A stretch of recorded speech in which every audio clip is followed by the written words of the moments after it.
Podríamos decir entonces que Perón fue un asesino de obreros. Perón es uno de los más grandes asesinos de obreros de la historia argentina. Si uno piensa la población que había en el momento, la cantidad de obreros asesinados, es efectivamente uno de los asesinos de obreros más importantes de Argentina. Otra de las preguntas, volviendo a lo que es el peronismo, ¿no? Y el libro Perón Leaks, usted habla de la represión a los obreros y de cómo primero se les dio algunos derechos, se le otorgó, pero después hubo un recorte de derechos, hubo represión y hubo torturas. Hay un artículo, por ejemplo, que leí que habla de como se dice en la marcha peronista, el primer trabajador, ustedes dicen el primer torturador. Esto me pareció un dato que la verdad no sabía de todas las torturas que comenzó con Perón y con respecto a los obreros. Me gustaría si puede comentarnos un poco y los derechos que se fueron perdiendo, ¿no? También durante los gobiernos de Perón. Bien, una aclaración que haría Sí, sí, sí. es verdad esto de que primero hay algunos derechos y después hay un proceso de represión, esto de en 46, 47 hay aumento de salarios y luego hay un recorte y coincidiendo con el ajuste hay una exacerbación de la represión. Pero una cuestión que hay que tener en cuenta es que la historia peronista no empieza ni en el 46 con las elecciones y la presidencia, ni el 17 de octubre, sino que empieza con el gobierno militar del 43. ¿Sí? Sí. Eh, Perón va a acercarse al poder y va a llegar al poder en principio a través del golpe militar del 43, donde él es una figura clave, no es que es un secretario de una repartición menor. Perón es, en el gobierno militar, es ministro de guerra, o sea, es el ministro de guerra de un gobierno militar, no es una figura secundaria, porque todo el mundo habla de Perón secretario de Trabajo. Sí, Ujú. muy bonito. Al mismo tiempo que era secretario de Trabajo, era ministro de guerra Claro. y luego también vicepresidente. Entonces, Perón era, hacia el 45, el hombre fuerte del gobierno militar, no es que era un funcionario, una figura más.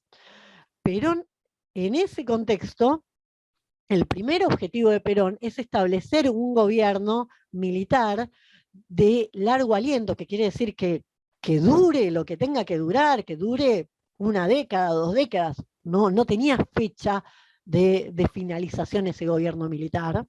Y Perón aspiraba a dirigir el país bajo un gobierno militar, al estilo Franco en España.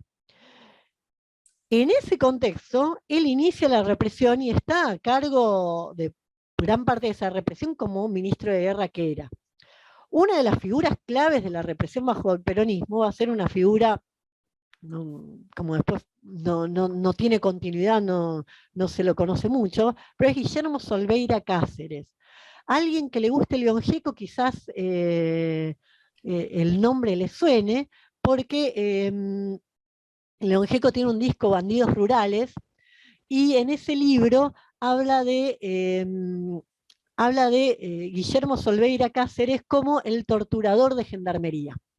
¿Qué pasa? Guillermo Solveira Cáceres, ahí lo menciona León Gieco porque captura a un bandido social muy famoso de la zona, que era Mate Cocido, pero luego de esos años, se dedica a reprimir el movimiento obrero en Chaco y el movimiento de colonos que estaban organizados en federaciones agrarias en Chaco y Formosa. Y León Gieco lo llama el torturador de gendarmería. Guillermo Solveira Cáceres, para ir a perseguir obreros rurales de Chaco, inventa una picana, pero portátil. O sea, la picana ya existía, en la Argentina se usaba desde los años 30, pero inventa una adaptación para poder llevarla al medio del monte y torturar a trabajadores chaqueños. Y en la campaña que él hace en esos años, deja un tendal de detenidos y asesina a 5 militantes chaqueños, ¿sí? En general vinculados con el Partido Comunista. Claro, En el periodo 43-45, Perón es muy represivo, Perón y el gobierno militar en su conjunto es muy represivo, y no lo oculta tanto. Y en parte por eso la oposición del Partido Comunista, la oposición de algún sector del movimiento obrero. Cuando tiene una oposición muy fuerte que le impide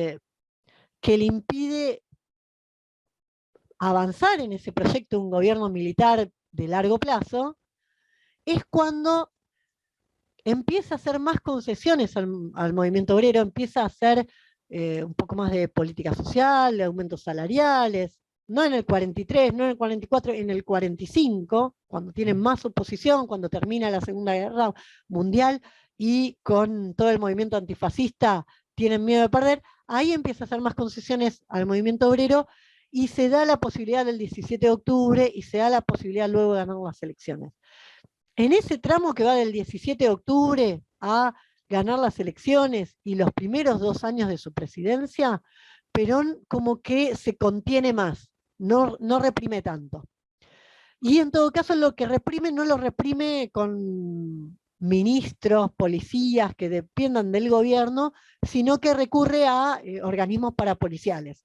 Así como en los 70 va a recurrir a la AAA, ujú, en, en los primeros años de su presidencia va a recurrir a la Alianza Libertadora Nacionalista, una organización parapolicial de extrema derecha, que va a trabajar para el peronismo y que va a reprimir especialmente a los líderes laboristas, como Cipriano Reyes, o sea, a los mismos sindicalistas que lo habían apoyado a él en las elecciones.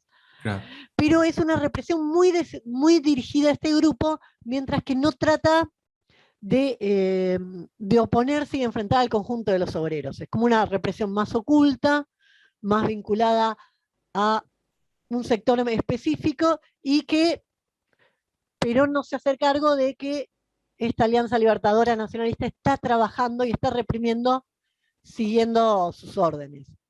Eh, Hay documentos que muestran que la Alianza Libertadora Nacionalista recibe eh, recursos del gobierno nacional, con lo cual efectivamente una represión del gobierno, aunque no aparece como una represión oficial. claro, Pero a partir del 49, esta represión va a ser más masiva, va a ser mayor, va a tener otra escala. ¿Sí?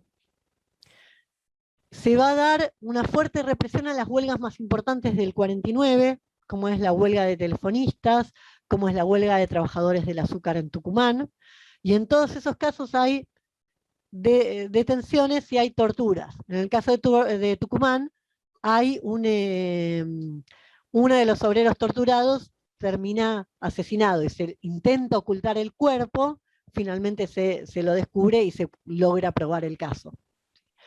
Pero ese es el momento en que aparece como a fuerza toda una estructura represiva que va a estar vinculada a un organismo del Estado, que va a ser la División de Informaciones Políticas, que va a ser como el cerebro de la represión, y que va a estar apuntalado con su mano de obra en la sección especial de la policía, que es una sección de la policía que se dedica especialmente a estas detenciones no oficiales, a la tortura, a todas estas prácticas.